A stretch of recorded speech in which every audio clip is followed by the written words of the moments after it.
Good afternoon, everyone. Thank you, Dr. Dean, for the introduction, and thank you for the invitation to be here and share my experience. As Dr. Dean mentioned, I had the misfortune of facing 2 outbreaks of African swine fever while I was working in Russia before coming here to the U of M. Therefore, the title of my presentation is African swine fever experiences in a large commercial system. I'd like to start with a map of the Russian Federation. As you can see, all those dots in the western border of Russia, the red ones represent domestic pigs. The colors are inverse compared to the previous presenter. The blue dots represent the outbreaks in wild pigs. And again, I want to emphasize that these represent reported cases of ASF. Move here. So ASF entered the Russian Federation in 2007, well, at least in Georgia through the Caucasus.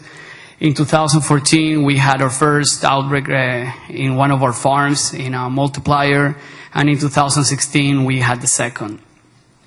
So before starting to talk about the first outbreak, short overview of the company that I was working on. It is a fully integrated Russian pork producer, 80,000 sows, 3-site production system.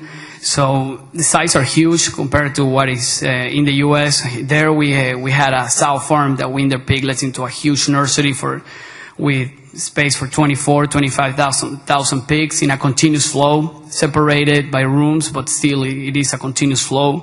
And the same with the finisher. The company had 3 multiplier herds and 12 commercial farms. In December of 2014, we got African swine fever in one of our finishers, and not just any finisher, it was a multiplier.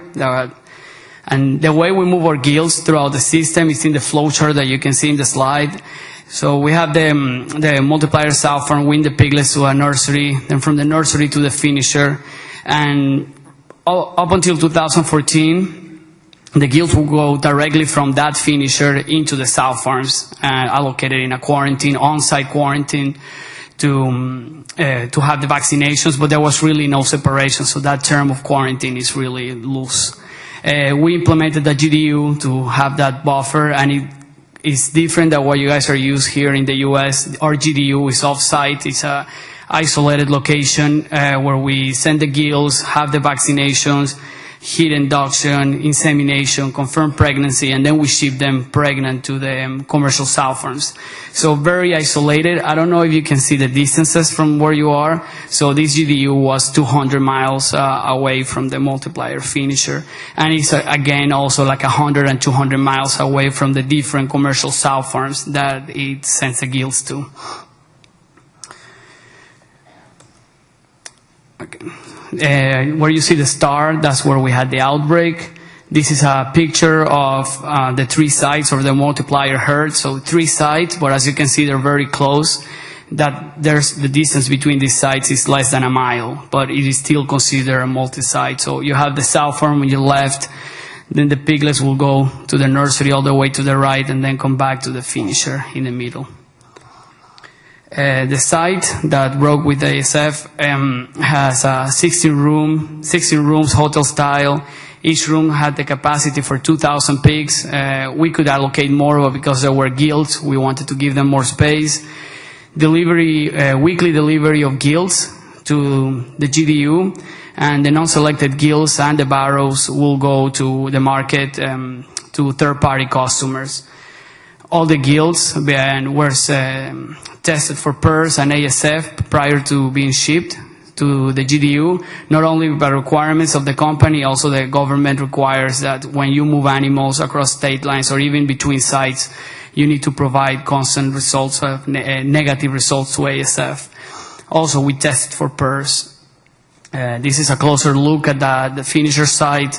As you can see, building, those are 2 rooms in each building, and they're connected by a hallway in the middle. And once the operator or the staff showers into the farm, there's really no need, or they cannot go back in the territory. So all the rooms are connected internally. So our clean, dirty line is at the shower. And I know you cannot see it in the picture. There is a huge fence around that farm. So a little bit of the description of what we saw or how we started. This is based on thinking retrospectively and gathering information from the farm staff on what they see. We're calling day 0 the day the staff believes they started to see a change in the behavior of the pigs. We don't know exactly the day that the virus entered the farm. We don't know how it entered. We just know that the staff claims that one day, one pen, a couple of pigs, they started to have fever, laying down, piling, and they just went and treated them. Nothing to be concerned. We did not even get reported about it. It was a normal day at work for them. As the days go by, they're starting to accumulate mortality. The clinical signs spread a little around the affected pen, but we're talking about one room out of 16, and we're talking about 4 or 5 pens out of 44. So this site has around 32 to 34,000 animals, and we're talking about 60 sick animals in the middle of one room. So it's pretty hard to miss, or at least it was for the farm staff. We did not get notified until day 3 because the mortality started to ramp up, and it was a multiplier. So we stopped the movements and provided the samples, and we sent serum. We also had to submit tissues of the affected pigs or the dead pigs. We sent kidney, spleen, liver, lymph nodes. You have to submit it whether you want it or not. And it takes a while, or at least it took a while to get results in Russia. And we had to wait 3 days, and we obtained negative results for ASF, PRRS. We went to the farm, and those 4 or 5 days after the beginning of the clinical signs, really what we could see is like the previous speaker was talking about is easy to miss. We're thinking, could this be CSF? Do we have Salmonella, erysipelas, PRRS? It is not that easy to pick up. And once we obtained the negative results for ASF, we made the decision of resume movements. That the affected room was not the oldest room in the site. Actually, it was like 4 or 5 weeks out for their due date, the due date to be delivered. So the room that was supposed to send the gills was no clinical signs, low mortality. We had negative results from them and negative results from the affected room. We resumed movements. Then on day 7, we sent the gills. As you can guess, by day 10, the clinical signs started to get worse, spread around the room, more pens being affected. The clinical signs started to get more severe. The GDU that had received the gills 3 days before also started reporting the clinical signs. They were quicker in reporting clinical signs, or we believe that because of the transportation, the dynamics of what can happen in the truck and how they get sorted once they get unloaded in the GDU, could have helped in the transmission of the virus, but the GDU started seeing clinical signs much faster. We sent samples at this time on day 10 from both sides because we were suspecting, okay, this is something to look at. The mortality is starting to pile up. We get confirmation that we had ASF in both the sites. This is a flowchart of what I just described to you. So on day 0, this is what the farm staff kind of recall. It could have been more. It could have been 5 days. So they believe on day 0 is when 3 days after they started to see clinical signs in a couple of pens, that's when the mortality started to be high enough to be notified to upper management. By day 7, we made the decision to continue moving animals based on lab results and clinical signs and our judgment. By day 10, worsening of the clinical signs.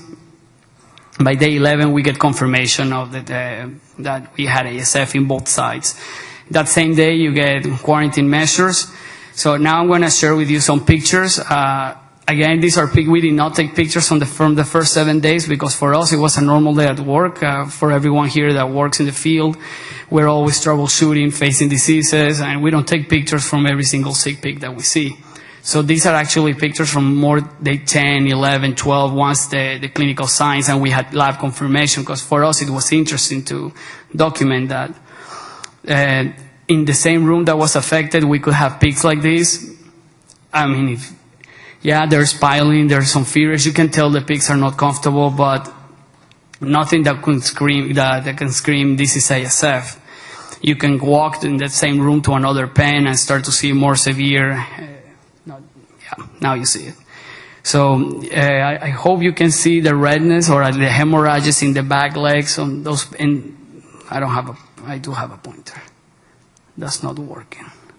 So I hope you can see the hemorrhages in the back legs on a couple of those pigs. And walk in that same room, you can find more severe hemorrhages. You can see the purpleness in the ears of that pig, and the one next to it. Also, you can tell by the way he's laying, he's definitely not comfortable. You can also see some red spots or hemorrhagic spots on the back leg of that pig. As the days progress, of course, you can get the more severe and the more classical picture. That's what you can find if you Google ASF. All these pictures were taken from our farms, from our case. But it took around 14 days to get pigs looking like that from the beginning of the clinical signs. So this is not what we saw on the first days. And towards the end, this is how it looks, a pen. All the other pigs were already removed. They were dead. And I think of these three, a couple of them are still alive, but they could not move. And they were severely affected by the disease. Once we started doing necropsies, I'm not going to elaborate much on this. The previous presenter already showed a lot of pictures, the enlarged spleen, the hemorrhagic lymph nodes. That's pretty typical, but again, we did not see this. And the necropsies that we did on day 5 and 6, when we were troubleshooting and inspecting the farm, we did not see this. So this is more 2 weeks into the break.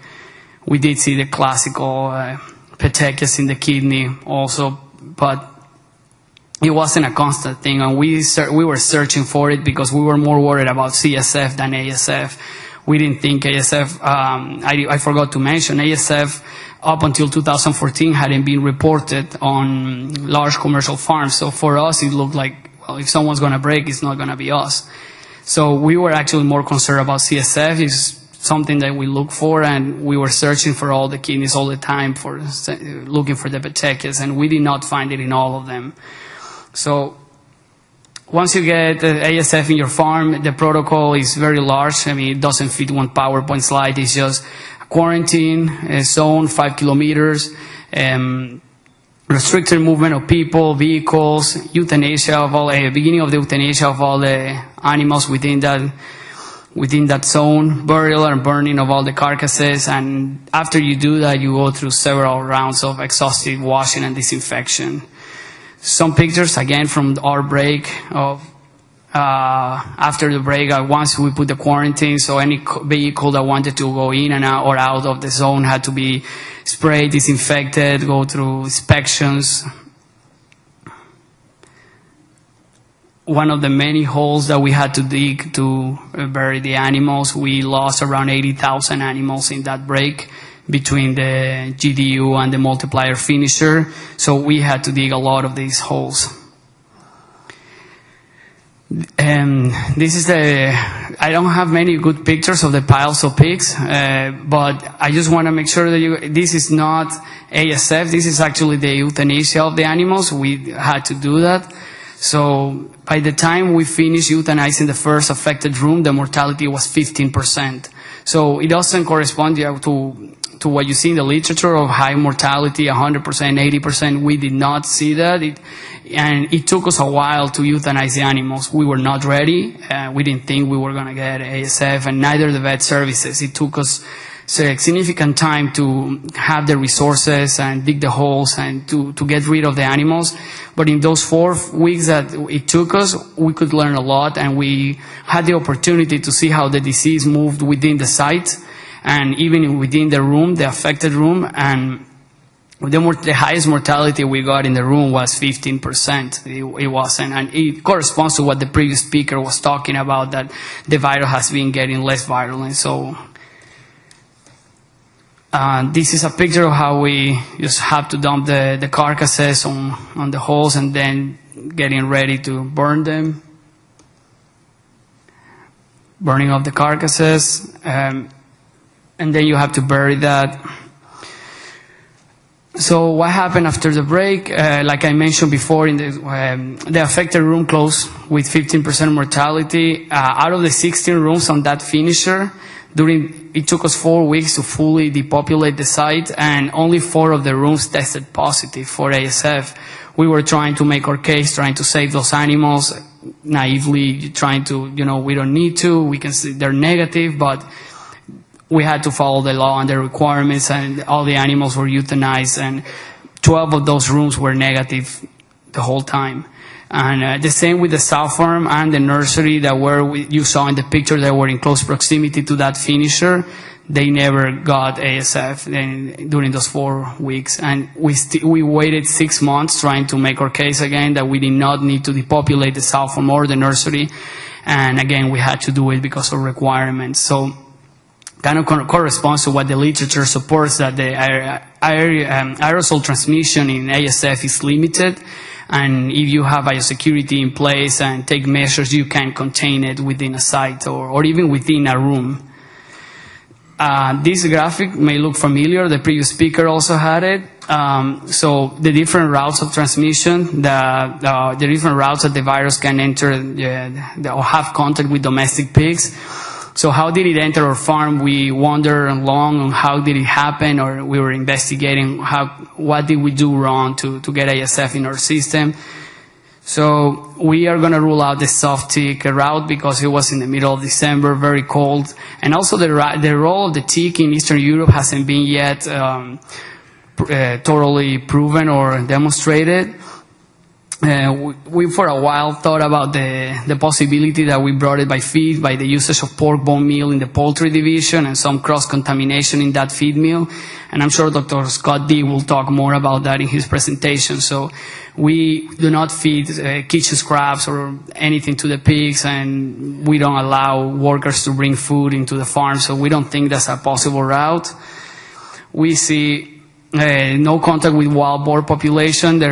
All the farms are fenced, high fences, concrete, and they're solid. There's no way up. Even though there's a big wild boar population in Russia surrounding the farms, we don't believe we're sure they cannot have direct contact with our animals.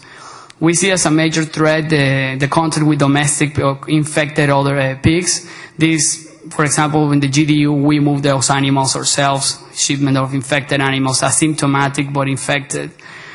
We also see as a risk the contact with infected transportation and boots, trucks that were transporting the barrows and the non-selected gilts. We don't know where they are. Even though they provide a disinfection certificate, there's always flaws, especially in Russia. So we see that as a potential route. Lastly, the role of the people. This picture, that's a hunter actually, but not only hunters, people in general. We saw that as the bigger, the most possible route of introduction was people. Russians like to hunt, and that gives them access to have contact with blood and infected meat that could potentially enter our farms by bringing infected meat, or just like the previous speaker said, infected boots or dirty with blood or fecal material. So what you will learn from this is that we need reliable diagnostics. We did test those animals on day 3, and we obtained results 3 days later negative to it, and we made our decision based on that. And that cost the company a lot of money. So the company decided to build its own laboratory to have reliable and fast results. Active surveillance is something that we see as very important. We were sampling once a week. And for those sites that were having multiple movements throughout the week, we moved to 2-time sampling, the beginning of the week towards the end of the week, just to make sure that if we do get something into the farm, we can act accordingly and stop movements and prevent the disease from spreading to multiple sites. Biosecurity audits, we've had a lot of talks on this conference about biosecurity and all the implementation part. Everyone has good protocols. It's all about implementation and auditing and making sure that people are following what they're supposed to be doing every day. purchase of more live haul trucks. We also, to eliminate the usage of hired trucks and allow us to have more control over where they are, how they're getting washed, and how they're being inspected. We had a live map with the updates of the African swine fever outbreaks in the region, and we will change our routes of transportation accordingly to avoid these areas. That is a big challenge. Russia doesn't have that many roads like in the US. Even the main roads are bad roads. So that is a big hassle. Cremators on site to stop the usage of rendering services. We had trucks that will go to 5, 6 different farms in the day picking up dead animals, and we, even though it's the same company, all the farms belong to the same company, we don't want that infected farm to be the first one to be picked up in the morning and then drag the virus all over the system. Spraying for ticks. I know I said that we don't believe ticks may be a route, but we don't want to be proven wrong, so we were spraying for ticks, and if there are ASF outbreaks in the area, we will spray more. Disinfection barriers, just a pit with disinfectants, caustic soda, or some kind of disinfectant just to make sure the tires are properly disinfected, or at least remove the organic material.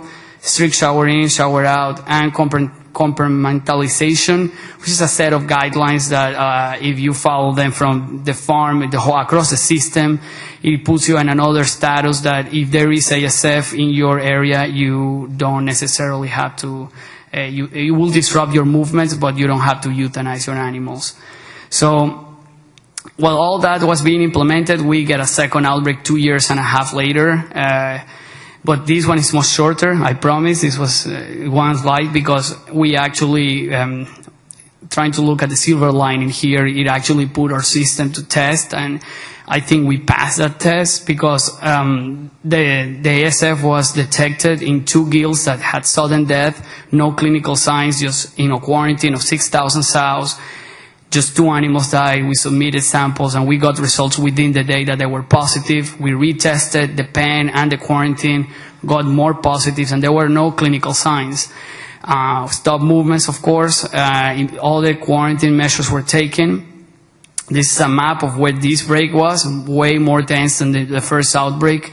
As you can see where the red star is, that's the south farm that had ASF. All the circles are sites of our company, each site having close to 25,000 to 24,000 pigs between nursery, finishers, so huge sites, and that's within a 3-mile radius, very close. But because we had compartmentalization, we had complied with all the biosecurity guidelines and disinfection barriers, transfer stations, we allowed to keep those sites just as long as they kept testing negative. So this is a closer look at that south farm. That star is exactly the building where we got the virus detected. And this time we were ready also for the removal of the infected animals. It took us way shorter. And that allows us to contain the disease not only within that farm, the virus didn't even leave the quarantine room, but all the other animals tested negative the whole time until the moment of euthanasia.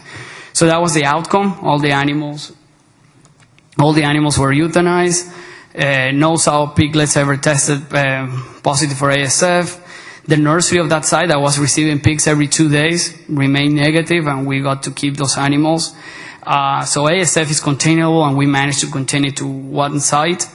And investigations later led to a worker having pigs at home, and she recently had her boar died, and when we dug the boar up, it tested positive for ASF. So that also corresponds to what's being said in the previous presentation, that it survives a long time and it is a very resistant virus. So our take-home message is that active surveillance to detect infection early is imperative. Reliable tests and fast results are key. Strict biosecurity measures and quick removal of the source of infection are necessary to limit ASF transmission. And lastly, and that's the emphasis I want to make, is people acting as fomite were most likely responsible for ASF introduction into farms. Of all the routes that ASF can enter a farm, we really truly believe that people are the main player in all these dynamics. I'd like to acknowledge my advisor, Monsignor Morel, for helping me put all this together, and my former boss, Brad Heron from Turkisovo Group, and allowing me to be here and share all this information with you guys.